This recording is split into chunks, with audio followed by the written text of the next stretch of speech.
10h ba 11h nga soog a arrosé loolu baaxul ci jiw yéen a ñu ko defoon ci formation boobu yéen a ñu ko joxoon ne bu seddee ci nga mën a arrosé ci sa jiw bi nga na baax ak ngoon si tam ay 17h ba ay 18h nga mën a arrosé pour sa jiw bi mën a baax kon yooyu yëpp bu ndox amulee pour nga mën a arrosé day métti moo tax maa ngi leen di nuyu di leen sant di leen gërëm.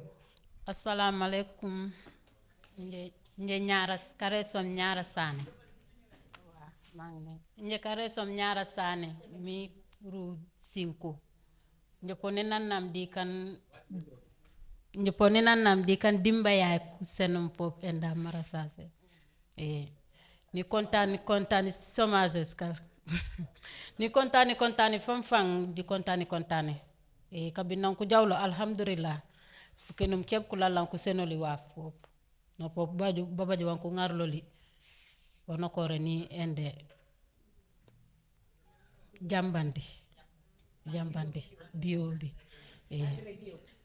mais wuli ko barege o met ka ji yagentude bang wan wuli ji mangum rewtu tot pop ji mamma jebe kane manji fama ji benenoli di bugala boleli affaire melam etebe galenoli galen di lam benen wuli nanji parem eroke ko bambak enday u plan saw wuli ji jiro korem nyanaw ji bajat pop karamben kan ji ngolen ji rambenoli ji manji ngolen ji pak di bugalaw bu ji mamma baraka yagena ko ji yagen tu 6 mois yanji rek nya wul ko jiri ngen toli 6 mois nanji jalom ni ngoni rek somen ni ngolem mi rek de mi nya jonja 6 mois abaj tun 6 mois ma baj somen est ce que nari di waf ari yoti de mbaji benen 6 mois yanji rek nya ye tititi de tititi fang tititi ndax wuli juju ko tu fan ji manjotu ji esuke kuranye otu mi nyaaji ting jatotu est ce que pas arrangoli les arrangoli ba di lam benen formation ya wud nyawuli ji matutu yo yo wuli ji ngolen ji matu yo e jame ende te solitis bare han be jata alhamdulillah di dimbaya miteken emite soforu be focul wana sa wanji hamma wajaka emite de rambeno yo kasankenum tata kore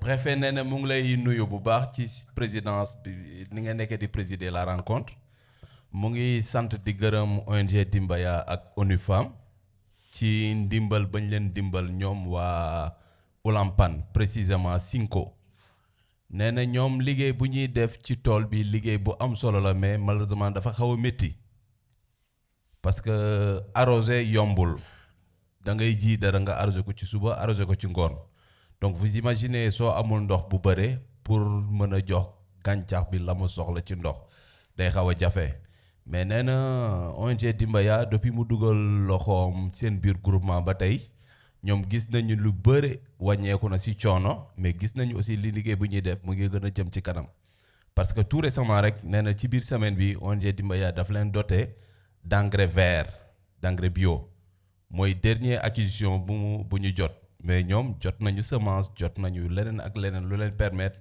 ñu mën a def liggéey bi nee na moom lu mu yàggoon wax ONG bi saa mu fa demee loolu lay réitéréat maanaam durée projet bi dafa gàtt. Nous on est en train de parler de 6 mois mais ñoom suñ ko comparé ak difficulté yi ñuy vivre aide bi lu mu leen mën a jural dafa mel ni semaine de présence la fa ONG bi am donc moom mënul accepter ni tey ONG bi projet bi jeex na noonu donc nañu xool ñu xalaat bindaat réfléchir ci davantage lu leen mën a accompagner pour ñu mën a gis seen bopp ci liggéey bu ñuy def au niveau de Cinco.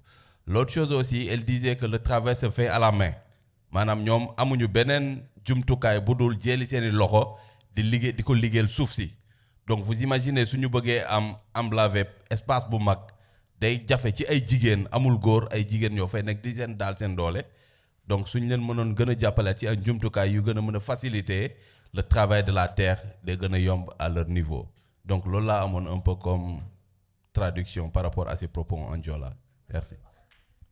Merci beaucoup. Je voudrais, en tout cas, au nom de tous les collègues ici présents et du CA, déjà me réjouir déjà de cette cérémonie et encore remercier tous les participants. Je vais tenter de donner des éléments de réponse à certaines questions. Pour ceux qui ont contribué, je le dis déjà merci de leur contribution. Nous allons tenter de les prendre en compte, même si ce n'est pas pour le partenaire ONU Femmes, pour notre partenaire, nous allons y travailler. Un jour, on a aussi l'occasion de satisfaire à leurs demandes. Pour les questions, pour M. le maire de Wonk, M. le maire, bonjour, sans que vous mais en tout cas, excusez de n'avoir pas reconnu. En tout cas, c'est quelqu'un de très disponible, M. le préfet. Il est très disponible. Et donc, il demande c'est quoi la plateforme BFW. C'est en anglais, hein? C'est Buy for Women. C'est acheter pour les femmes. Hein? C'est une plateforme qu'une femme a voulu mettre en place pour aider les femmes à vendre leurs produits. Ici, on a parlé d'accès au marché, un peu d'écoulement. Aujourd'hui, avec les nouvelles technologies de l'information, on a vu qu'aujourd'hui, les femmes peuvent également avoir des outils de vente. Et en cela, une femme a voulu aussi accompagner les femmes en mettant en place une plateforme de vente. Mais malheureusement, cette plateforme n'a pas été mise en place. On a demandé à une femme de trouver une autre solution, parce que celle-ci avait des contraintes dans la mise en œuvre. Et donc, on a demandé à une femme de nous permettre de trouver une autre solution. C'est pourquoi également, les femmes ont été formées sur une autre plateforme. Aujourd'hui, elles peuvent également vendre en ligne, comme beaucoup de femmes sont en train de le faire dans divers d'autres domaines également. Donc c'est ça, en fait, l'idée de mettre en place la plateforme BFW, monsieur le maire. Pour ce qui est des résultats commentés par monsieur le maire, je voudrais, monsieur le préfet, répondre par la pédagogie, si vous me permettrez. Je demande aux collègues de nous projeter les éléments. Je vais aussi tenter, en répondant à certains participants, de faire référence aux documents. Monsieur le maire disait que, par rapport au résultat probant, il n'a pas compris. C'est vrai. Monsieur le maire, le slide qu'on vous a exposé en dernière position, c'est l'analyse globale du projet. Oui. Mais avant ça, on vous a dit que sur le budget, parce que le budget, chaque ligne a un taux sur le budget global. Enfin, si vous me suivez. Donc, si vous prenez l'axe 1, il a un poids sur le budget global. Il est à 23%, je pense. Je fais erreur. 23%. Et il est à 23%. Donc, l'ensemble des activités de l'axe 1 sont à 24%. Et le budget est à 23%. N'est-ce pas? Il faut mettre sur les couleurs. Hein? Donc, ça veut dire que le budget est de 50 millions. Donc, l'axe 1 a consommé 23% du budget.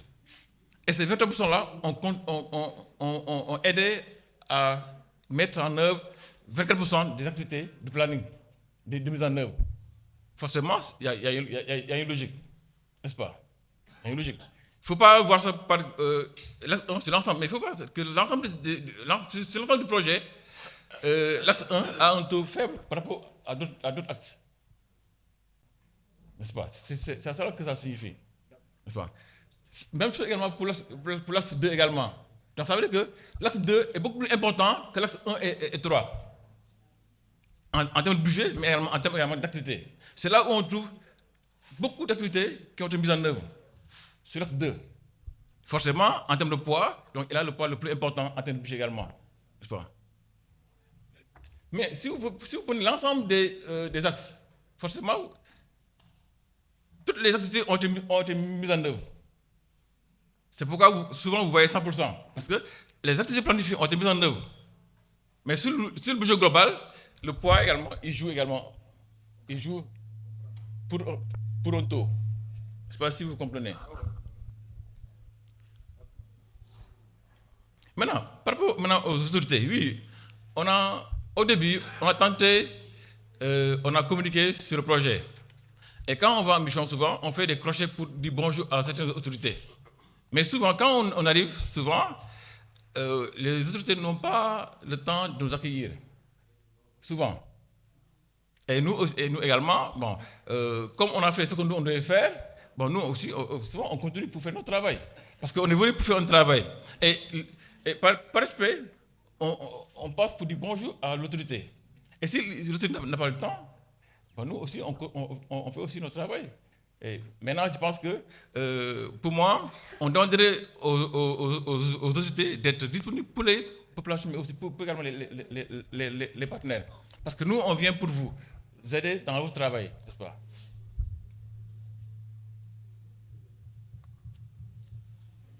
Donc, nous, on a fait des visites de courtoisie dans toutes les communes pour encore informer sur le projet qui était en train d'être mis en œuvre dans la commune de Wong et même dans les autres communes également. Pour les moulins, on a voulu au début acquérir 14 moulins.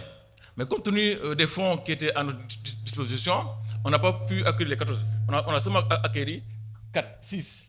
Parce que les fonds également n'étaient pas également disponibles. Également aussi, le marché également, le prix du marché était un peu élevé par rapport à nous, ce qu'on avait prévu au début. C'est pourquoi à la fin on n'a acquéri que 6 moulins, dont 5 moulins et une décortiqueuse. Pour monsieur le maire de Boutoupa Kanamukunda, d'abord ce qui au début, sur les engagements. Monsieur le maire de Boutoupa, je pense que ce que le préfet a dit, c'est ça. On a parlé d'engagement. Et l'engagement, c'est avant les résultats. C'est dans le tableau. Oui, je viens. Voilà, ça c'est les engagements. Non, d'abord engagement. Ouais. Ça c'est les engagements d'abord. Hein? D'abord, c'est tableau. Ouais, fille. Là. Non, d'abord. Le cadre du résultat. Cadre du résultat. Ouais, fille, ouais. Ça, monsieur le maire, ce sont les engagements. Ça. Excusez-moi. J'ai fait un peu de la pédagogie. Ça, ce sont les IEV. C'est ce qu'on fixe avant et démarrer le travail. Donc ça se conjugue au futur. N'est-ce pas? Maintenant, quand le travail est fait, n'est-ce pas? Et que maintenant, vous partagez les résultats. Il faut venir ici, réaliser. C'est ça qui nous concerne aujourd'hui. Ça, c'était avant. C'était des estimations, des prévisions, comme on dit. Et ça se fait au futur. Parce qu'on pense à le faire après. Et quand on le fait, aujourd'hui, si on devait conjuguer ça, ce sera au présent. Est-ce qu'on se comprend? Non. Là, ce sont les engagements, ce sont les IOV. On le fixe avant de démarrer le travail. C'est ça? Donc on dit, vous faites un projet. Vous êtes en train de fixer vos indicateurs pour qu'à la fin, le partenaire puisse vous évaluer. Vous dites, attendez, on voudrait dans 6 mois ou 1 an, atteindre, n'est-ce pas, tant de villages. On peut dire, tant de villages seront atteints au bout de 6 mois. Ça, c'est au futur.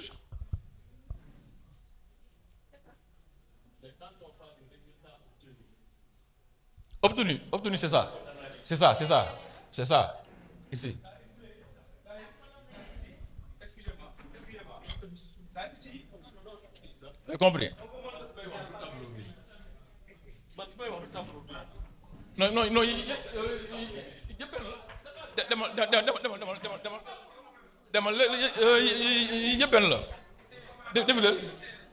demal. Fii. Xoolal Sanka. Xoolal. Même fii. Ça c'est toujours les IOV engagement. C'est ça le résultat. C'est ça l'activité, c'est ça l'IOV engagement, c'est ça le résultat. Ça veut dire qu'en date T, on est à 100%.